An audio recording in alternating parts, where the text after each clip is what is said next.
Hey guys, what is up? Welcome back to the channel. If you couldn't tell by the beautiful yellow walls and the horrible lighting, we are back in the mushroom dungeon for another cool experiment. So this one is by popular demand. You guys asked for it, you're gonna get it. We're doing chestnuts in a monotub.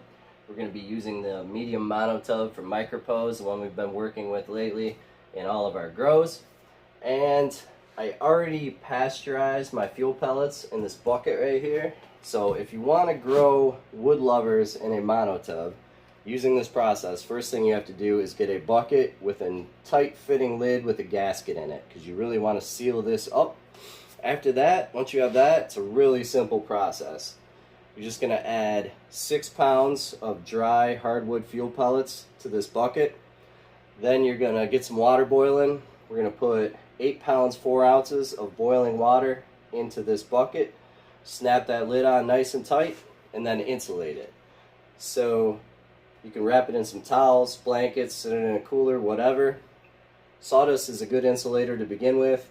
If you insulate this, it will hold it at pasteurization temperature for 60 to 90 minutes. Then usually I put it into the refrigerator and shake it up a few times to try and rapidly cool it. Once you do that, it's going to start sucking the sides of your bucket right in.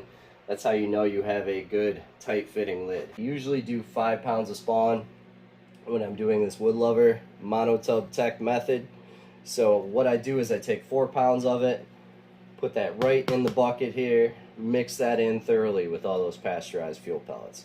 So 4 pounds, or 4 jars, I'm using quart jars. Quart jars hold about a pound of grain spawn. So 4 jars into the bucket, mix it around evenly. Then I'm going to hold the last jar to top dress it once I get it into the tub. So we'll pack our sub and spawn right into this tub. It's going to take it to about an inch below this bottom section, this black section of the tub. And then I'm going to take that last jar, once I get everything packed in there and even, and I'm just going to top dress it nice and evenly across the top. Reason I do that is it's going to help myceliate that top part of the substrate really quickly, and it's going to help keep the contaminants away. If you guys want to see this whole process of me doing this in front of the flow hood, check out my other videos. I've done several Woodlover monotub videos. I had a king oyster video, turned out great. That grow was awesome. Reishi as well.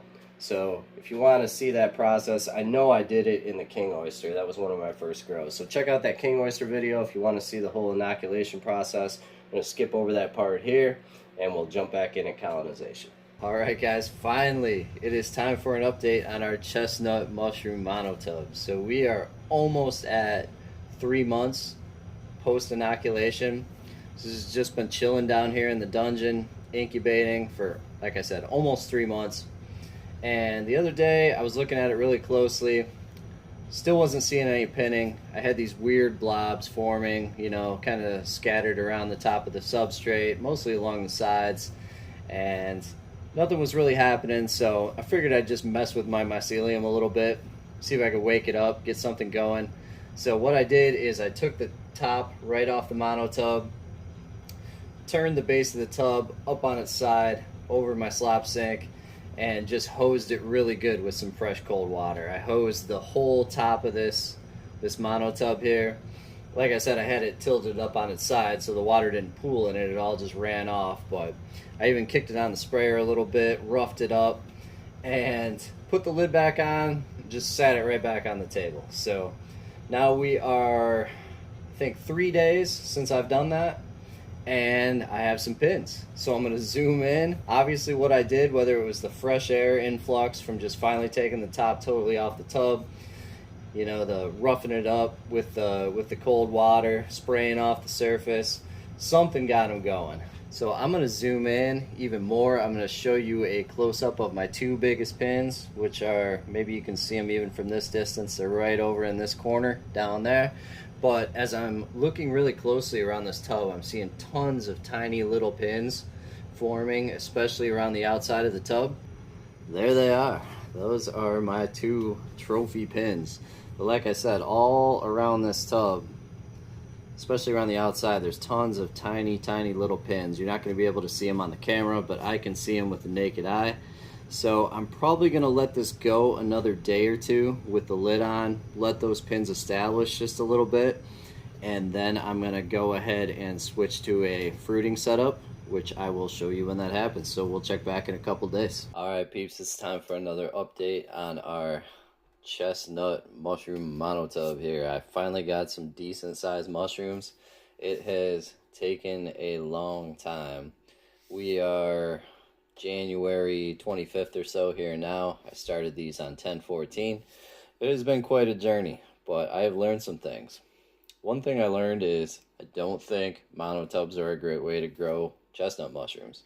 I've had a lot of issues. I finally am managing to coax some nice clusters out of this monotub. This one right here is enormous. Got a couple good ones here, a couple across. My first flush totally aborted. The mushrooms got really dark in color, probably bacterial due to too much moisture, and totally aborted on me. So I cleaned all those off, and then shortly thereafter a second flush emerged, which is what you're seeing here. So the setup I found that these mushrooms finally seem to like is this setup I have it in here. I've showed this in some of my other videos. Just one of my big Sterilite totes laying on its side. Totally took the top off the monotub. The top being on there, even with all the holes open, it was just choking the mushrooms out. Not enough air exchange. For a mushroom that typically grows on or near the ground, these seem to be one that really likes a lot of fresh air exchange. And they also are doing something that a lot of mushrooms do when you grow them in a tub style grow like this. They're fruiting only along the outside of the tub. There's not fruits in the middle. So those sides of the tub, those are high moisture areas. That's where the pins develop. But especially when you have the lid on, there are also areas that are not getting very much fresh air exchange. You know, when you have that top on your monotub and the holes are open, you're getting more fresh air exchange in here. Up against the sides, it's a little more stagnant, and that just killed my entire first flush. So these chestnuts do seem to like a lot of fresh air exchange, kind of like oysters do, and they don't seem to be super demanding of moisture. Actually, I'm in the middle of winter. It is not very humid in my basement right now, probably around 35 to 40% humidity down here. And what I've found that they like is just this simple visible mist humidifier setup.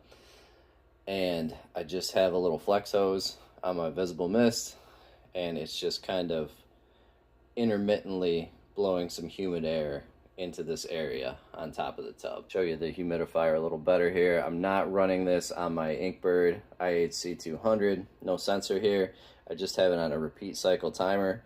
So basically this is just running like 30 seconds on, 30 seconds off. So those clusters across on the far side of the tub there, those have enlarged a lot in the last few days. And this corner here is our trophy room here. This corner is doing really well. So I am going to get some nice mushrooms out of this flush. For the amount of substrate I have here and the effort, really not very much, but this is just a experimental grow, and I've learned that they really like a ton of fresh air exchange. They like to pin in really high humidity areas. So like if you grow them in a bag, you're probably going to see, you know, when you try and top fruit them, you're going to see pinning along the edges of the plastic interface. But obviously most people are just cutting a slit in a bag and allowing them to emerge from there. So they're going to pin in your really high humidity areas, but they don't seem to like a ton of humidity. They seem really prone to aborting, getting bacterial blotch if they have really high humidity. They seem to like a ton of fresh air exchange with just a little bit of supplemental humidity. So mushrooms with these kind of growth characteristics just aren't really conducive to a monotub setting. They're going to do much better in a bag style grow, or if you're not into bags, maybe just a more narrow, deep container. You're looking for less exposed surface area to substrate ratio, so something taller and more narrow where you have a good bit of substrate but not a ton of exposed surface area. So I will probably jump back in one more time when it's time to pick these guys. All right guys, this is going to be the last installment of this video. We are going to pick these off and just see what kind of yield we have, but I want to show you a couple things first. So this far cluster, some of these are a little too far gone, obviously by a day or so. You want to get them when they look more like these over here or this one here. You want that slightly convex cap before they elevate to plane like these guys did here. At this point, these are dropping a ton of spores, so no big deal. If you can look closely, I don't know if you can see from the camera, you can actually see the spores starting to develop here under these caps on the surface of the substrate. So we did get a few nice clusters, but again, not worth the effort, and we do actually have some aborts. Spin this around here. So if you look at a close-up of this corner cluster here, these ones that developed right in the corner in the back, you can see they have a much darker color.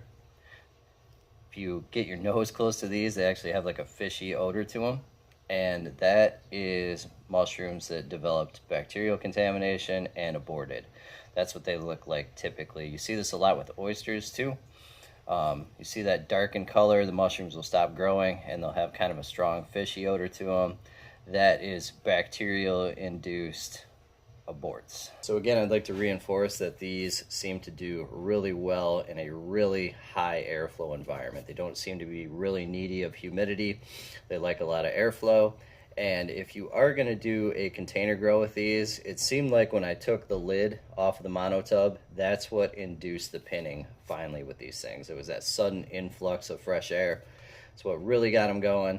Again, if you're doing that in a bag, once you're fully colonized, you make that slit in your bag, and all of a sudden all that fresh air is rushing to that mycelium, and that's what induces pinning. It seems to be really important with this particular species.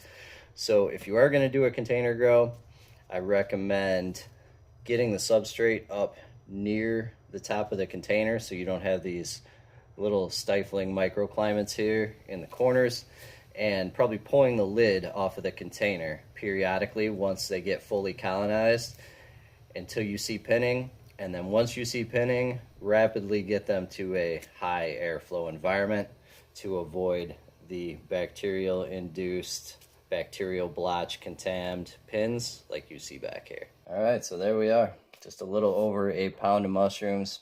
Obviously not a great yield when you consider how much effort goes into a tub grow like this and how much substrate is actually there. So growing chestnuts in a container type environment does seem to present some challenges.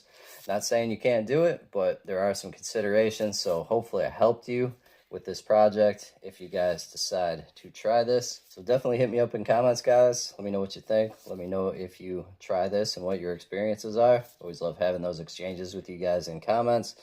And if you got anything out of this video, enjoyed it whatsoever, please consider leaving me a thumbs up on the video. It really does help launch it out into the expansive YouTube metaverse with its strange algorithm. So I always appreciate the help there, and I will catch you next video.